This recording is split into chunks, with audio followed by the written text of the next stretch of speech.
आदाब और नमस्कार। आप देख रहे हैं बेंगलुरु अखबार और मैं हूं आपके साथ अशफाक अहमद सिद्दीकी। सिर्फ 40 दिन के अंदर कर्नाटका स्टेट के जनरल असेंबली इलेक्शंस होने वाले हैं। कई सारे प्रेस्टिजियस कॉन्स्टिट्यूएंसी है जिसमें कर्नाटका में जो माइनॉरिटीज है इनका हाईएस्ट रिप्रेजेंटेड कॉन्स्टिट्यूएंसी आज सर्वज्ञ नगर कॉन्स्टिट्यूएंसी है, जहां 15 साल से के जज वहां पर घूटा लगा के बैठे हैं। क्या उनका काम इतना स्ट्रांग है कि उनको कोई हराने वाला नहीं है, या वीकर अपोजिशन है जिसकी वजह से वो आज तक हार नहीं पाए? इन तमाम सवालों का आज हम जवाब मानेंगे। उन्हीं के पुराने एक लेफ्टिनेंट जो उन्हीं के साथ रहते थे, अब वो कांग्रेस से जुदा होकर जनता दल में शमूलियत हासिल की है। अब जो कोलार के जो मुस्तफा वहां के कैंडिडेट हैं, कहा जा रहा है इनके लेफ्टिनेंट, इनके सब कुछ करता धरता वही है। हमारे साथ मौजूद हैं जनाब कलीम साहब, इनसे बात करते हैं। अस्सलाम वालेकुम रहमतुल्लाह, रमजान मुबारक। पहली बार बेंगलुरु अखबार में आपसे बात करने का मौका फाइनली आ गया। बेंगलुरु अखबार के चाहने वालों को, तमाम बिरादरान मिल्लत को रमजान मुबारक हो और रमजान के माह महीने के सारी बरकतें उन पर अल्लाह नाजिल करे। सर, डायरेक्ट क्वेश्चन, बोलिए सर। इतने साल से मिलने के पास थे, फीलिंग ये आती है कि शायद आपका कोई डील क्रैक नहीं हुआ होगा, लास्ट मिनट में आप निकल के आ गए? नहीं, 15 साल से जार साहब सर्वज्ञ नगर कॉन्स्टिट्यूंसी में एमएलए हैं। उनका हमारा डीलिंग ये वो सब क्या भी ऐसा नहीं है। अभी ये सब ऐसा बात फैला रहे हैं, तो ऐसा सब जगह बोलते हैं, ऐसा सब बोलते हैं। जार साहब जब यहाँ पर आए तो एक हमारी आवाम में एक उम्मीद, एक कमिटमेंट आता, भाई कोई आता, एमएलए आया। इससे पहले जार साहब से पहले, जब जार साहब को 2008 में जब सीट दिए कांग्रेस से, तो बहुत सारे उम्मीदवार भी आए हमारे उलमाए दीन से, मरकज के जिम्मेदारों से, सबसे बातचीत करे, सब भी करे। तो होने के बाद क्या हुआ, अब डिसाइडिंग फैक्टर थोड़े उलमा थे, वो सब मिल को क्या करे, नहीं भाई जार साहब को कांग्रेस से सीट मिली है, जार साहब को हमें जिताना। बहुत सारे बड़े बड़े आदमी भी आए थे वो टाइम पे, सीट लेती हमें आती, हम काम करो, ये मुसलमान यहाँ हाईएस्ट थी, मुसलमान अगर वन साइड हो गए तो हमें यहाँ जीतती। उनको बहुत सारे आदमी आए, सभी करे, सीट किसी को नहीं मिली, जार साहब को मिली। साथ साथ में हमारे कौमी भाई वहाँ पर 2-3 हमारे कौमी भाइयाँ भी खड़े थे, मगर उन्होंने भी थोड़े थोड़े वोट लिए।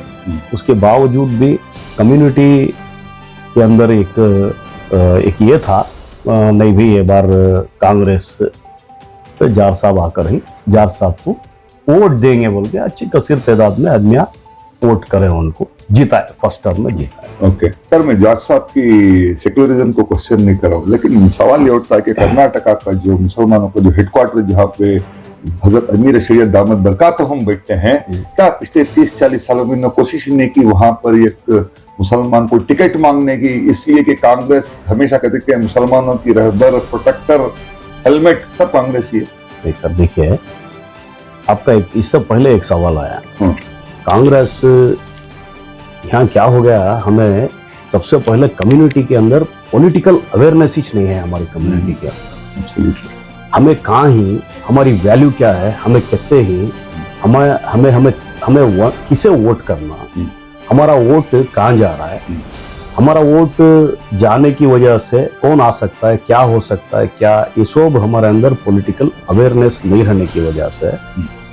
अब क्या होगा, कांग्रेस वाले के पास एक ही हथियार, क्या बोला, तो मुसलमान को डराओ, बीजेपी से मुसलमान को डराओ। ये मैं नहीं बोल रहा हूँ, मौलाना हमारे जमात उलमाए हिंद के जो सदर हैं, उन्होंने भी ये बात को क्लीन से हमारे इंडिया टुडे में एक बात बोले, मदनी साहब एक बात बोले, जिसमें बोले बीजेपी के नाम से मुसलमानों को डराकर कांग्रेस वोट ले रही है। उसका नतीजा जो है, जार साहब को हर बार वोट इंक्रीज होगा, हर बार वोट मुसलमान। अभी हाल ही में और भी एक रीजन नहीं है कि वहाँ पे ऐसा कोई अपोजिशन कैंडिडेट आके नहीं खड़ा हो जिनके टक्कर में मुकाबला कर सके। 100% यू आर राइट। आप यहाँ पर क्या हो गया, अपोजिशन में अब समझ लिए जेडीएस हक पहचान रही है। जेडीएस एक ही पार्टी है यहाँ पर मुसलमान की तादाद ज्यादा है, तो गलत नहीं है। तो कॉन्स्टिट्यूशन में प्रोविजन है, डेमोक्रेसी मैं उसका एक ये है, सबको चुनने का हक है। अब देखो, अब हाल ही में एक सोशल एक्टिविटी का, एक सोशल एक्टिविटिस्ट का एक वीडियो आया, उसमें clearly there is a provision अब हर कम्युनिटी का लीडर होना। आज हमारे 7 आगू खड़ गया, 7 को आगू खड़ गए, कभी कभी हमें 15, 16, 17 हो सकते। गलती क्या हुई हमारे से? हमें क्या हो गया? वन साइड कांग्रेस को, वन साइड हमें क्या हो गया? ये एक पिछले 8-10 साल से एक सोची समझी साजिश चल रही है। इसमें क्या हो रहा बोले तो, कांग्रेस के जरिए ऑफिसर, कांग्रेस के टीम के एक ऑफिसर, रिटायर्ड ऑफिसर, इन्होंने सभी थोड़े हमारे उलमा को, उलमा को क्या है, थोड़ा पॉलिटिकल नॉलेज मालूम नहीं है उनको। अब उनको क्या करती बोलो तो, उन्होंने जाको कांग्रेस ही बेस्ट, कांग्रेस ही सेक्युलर, कांग्रेस छोड़े तो कोई भी सेक्युलर नहीं है, ऐसे बातें बोल को उनको क्या करती बोलो तो, उनको मासूम आदमी है उनको। उन्होंने क्या करती बोलो तो, उनके दिला के अंदर बीजेपी आएगी तो ऐसा हो जाता, वैसा हो जाता, ये वो बोल को उनको क्या करती बोलो तो, अंदर उनके अंदर डरा।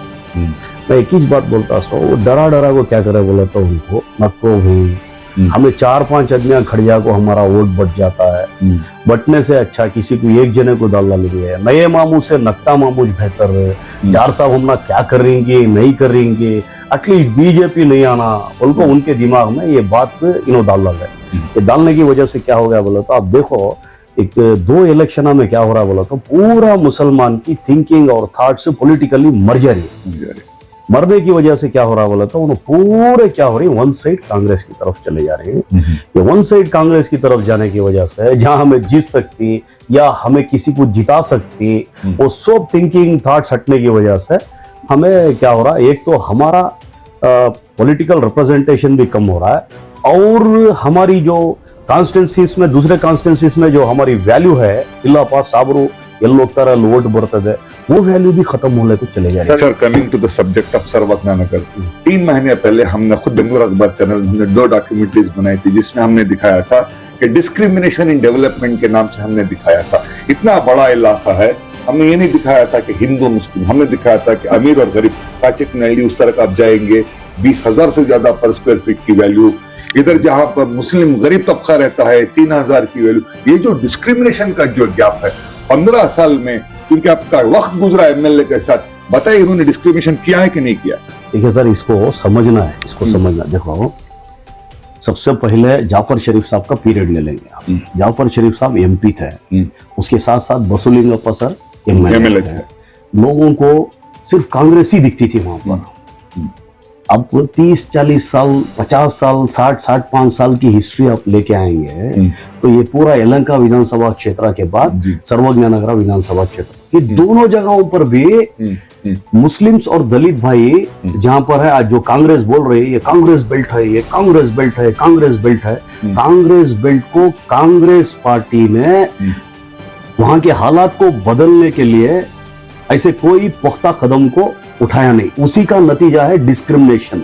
15 साल भी जार साहब क्या करे, रस्ते, नाले, मोहरियां एज कर रहा हूं बोले, कोई सोशल वेलफेयर में कोई तंजीमों को इम्प्लीमेंट नहीं किया, प्राइमरी स्कूल्स को इम्प्लीमेंट नहीं किया, हायर प्राइमरी स्कूल्स को इम्प्लीमेंट नहीं किया, कॉलेजेस को इम्प्लीमेंट नहीं किया। 10,000 बच्चे, तकरीबन 10,000 बच्चे जो फीस देने के लिए नहीं है घरों में, क्योंकि ऑटो ड्राइवर है, टैक्सी ड्राइवर है, रोज रोज कमा कर खाने वाले लोग हैं, ऐसे लोगों के बच्चों को फीस नहीं देने की वजह से घर पर बैठे हैं। इस बार उसके लिए हम लोग बदलाव लाने की हम लोग कोशिश कर रहे हैं। बदलाव लाना जरूरी है। जब तक हमारी वैल्यू, पॉलिटिकल वैल्यू, हम जब तक हम अपने आप को तोल कर नहीं देख लेंगे हमारी वैल्यू क्या है, पॉलिटिकल वैल्यू, कौन सी पॉलिटिकल पार्टी से हमें फायदा हुआ है, होने वाला है, या इससे पहले डैमेजेस हुए हैं, उसको किस तरह से हम फुलफिल करना है, इस चीजों पर हम लोग अवेयरनेस लाने के लिए अभी काम कर रहे हैं हम लोग। Sir, coming to the candidate, क्योंकि मुझे तो पता है आपको जियोग्राफी, डेमोग्राफी पूरी पता है। अब जो कैंडिडेट जो आ रहे हैं कोलार के, जो बिजनेसमैन मुस्तफा हैं,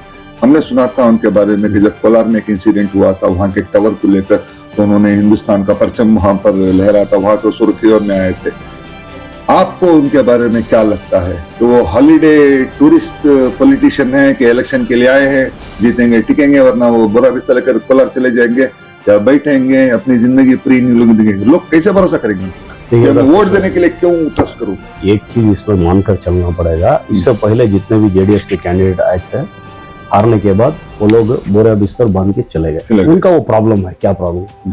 मगर इस बार बहुत सारी मेरी जैसी ताकत है, मैं तो छोटा मोटा आदमी, कम्युनिटी की गौर और फिक्र करने वाला या इंसानियत की फिक्र करने वाला, मेरे दिल में हिंदू मुसलमान ये वो सब नहीं रखता, मैं जहन में भी नहीं रखता, दिमाग में भी नहीं रखता, मैं सबके साथ मिलकर काम करने वाला सेम मेरी मेंटालिटी का आदमी है। कौन?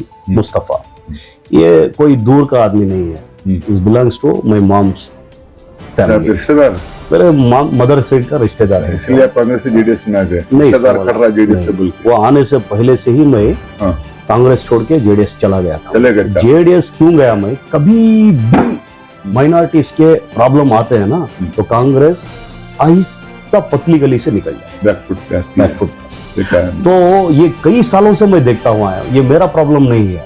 हो गया, मैं ये वो बेकार बातों पर मैं इलेक्शन नहीं लड़ना चाहता, ग्राउंड रियलिटी पर इलेक्शन लड़ना चाहता हूँ। मुस्तफा कोलार से है या कोई इधर से है उधर से है, मतलब वो नहीं है। मुस्तफा उनको ज्योग्राफी पता है सर्वनगर के बारे में? सर वो तकरीबन बहुत एक 3-4 महीने पहले से ही वो यहाँ पर घर लेके है। अच्छा। और घर लेके हैं, उनकी फैमिली यहाँ पर सेटअप है। अच्छा। ठीक है, वो ऑलमोस्ट पूरा कॉन्स्टिट्यूंसी जान लिए हैं, कॉन्स्टिट्यूंसी कितनी है क्या है बोल के। हमारा अभी जेडीएस पार्टी है सर, तो जेडीएस पार्टी को कांग्रेस ने खत्म कर दिया था। अभी वो जेडीएस पार्टी एक्टिव है, एक्टिव रहने की वजह से ऑटोमेटिकली जब पार्टी के वर्कर्स एक्टिव हो जाते हैं तो ऑटोमेटिकली पूरी जियोग्राफी मालूम हो जाती है, एरिया का प्रॉब्लम भी मालूम हो जाता है, एरिया के लोग भी मालूमात हो जाते हैं। I think he is one of the best candidate this time. अच्छा सर, सबसे इम्पोर्टेंट मुद्दे पे आता हूँ, उम्मीद करता हूँ मेरा हर 2-3 सवाल इसका आप सच जवाब देंगे। ये मुद्दा है 11 अगस्त 2020 का डीजे हल्ली का इंसिडेंट के बारे में, जिसमें आप भी एक अक्यूज थे। 8 महीने आप जेल में सजा काट के आए हैं, ठीक है, अभी भी कई सारे केसेस आप पे चल रहे हैं। सर ये जो इंसिडेंट हुआ पुलिकेशी नगर कॉन्स्टिट्यूएंसी के एमएलए को घेरा गया डीजे हल्ली के इंसिडेंट में, लेकिन ये देखेंगे तो ये बियॉन्ड द बाउंड्री आपकी सर्वज्ञ नगर कॉन्स्टिट्यूएंसी में भी हुआ, केजे हल्ली पुलिस वहीं आता है। क्या आपके एमएलए केजे जॉर्ज ने आज तक इस पे कोई स्टैंड लिया? जो 4 लोग शहीद हुए, जो 500 लोग जेल में गए, 3000 फैमिलियां जो फरार होकर चले गई, केजे जॉर्ज का इसमें स्टैंड करता? हमने पिछली बार भी उनसे 10 सवाल किए थे, जवाब तो हमें कुछ नहीं मिला। आप बताइए उन्होंने इसमें क्या किया था कि आज भी 40 बच्चे बेकसूर सड़ रहे जेल में, 3000 फैमिलियां फरार हो गई हैं, 4 शहीद हो गए, और आप भी एक विक्टिम ही है इसके। देखिए सर, वो इंसिडेंट हुआ, वो हिस्ट्री में इससे सबक सीखना, हमारी कम्युनिटी इससे हिस्ट्री में सबक सीखना बहुत अच्छी तरह मालूम है। हमारी कम्युनिटी जज्बाती है, बोला मुसलमानों के जज्बात से खेलो, कुछ भी नहीं करना। मुसलमान के जज्बात कहाँ हैं, वहां पर जाके एक पिंच करो, ट्रिगर करो, ऑटोमेटिकली वो लोग बाहर निकल जाएंगे। उसके बाद जज्बाती होकर किसी की बात नहीं सुनेंगे, जो मनमानी करना है वो करेंगे। उसके बाद इनको घेर लो, उनके साथ साथ जो मजलूम है उनको भी घेर लो, उनकी कम्युनिटी के लीडर हैं उनको भी घेर लो। अब यूएपीए डालो, ये नया लेके आओ, आईपीसी सेक्शन डालो, सब डाल के इनको जेलों में घुसा के सड़ाओ।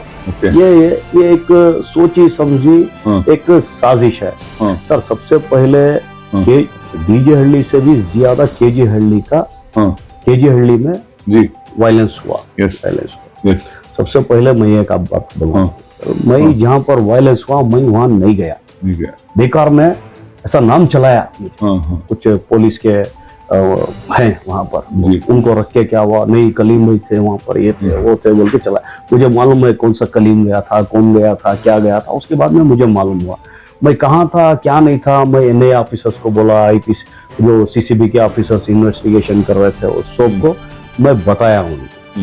देखिए सर, अभी मुद्दा वहां पर यही है, जार साहब बड़े शातिर दिमाग के आदमी है, बहुत शातिर दिमाग के आदमी है जार साहब। जार साहब इसके बारे में कहीं पर भी आपको नहीं बताएंगे, कुछ भी नहीं बोलेंगे, आराम से वहां से निकल जाएंगे जार साहब। हम भी सर, मैं भी क्या चाह रहा हूँ, जार साहब को इन बातों पर हमें टारगेट करना हमारा कोई मकसद नहीं है। सीएनआरसी में क्या स्टैंड था उनका?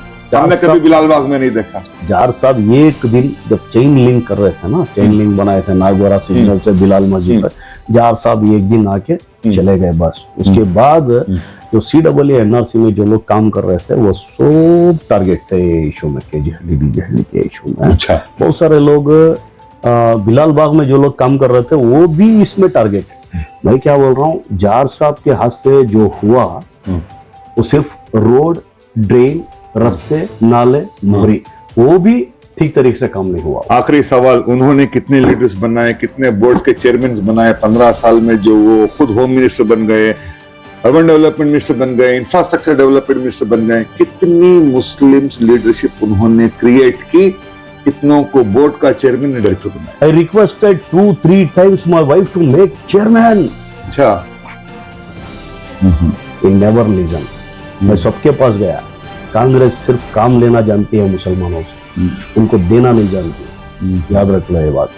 कांग्रेस लोगों को, मुसलमानों को बेवकूफ बना रही है। मैं 30 साल कांग्रेस NSUI से आया, मुझे मालूम कांग्रेस सिर्फ हमारे को, मुसलमानों को और हमारे दलित भाइयों को बॉन्डेड लेबर समझती हो जी, बॉन्डेड लेबर समझती है। हम लोग ब्लाइंडली जाके उनको वोट डालते हैं, वो ग्रांटेडली ले रहे हैं वो लोग।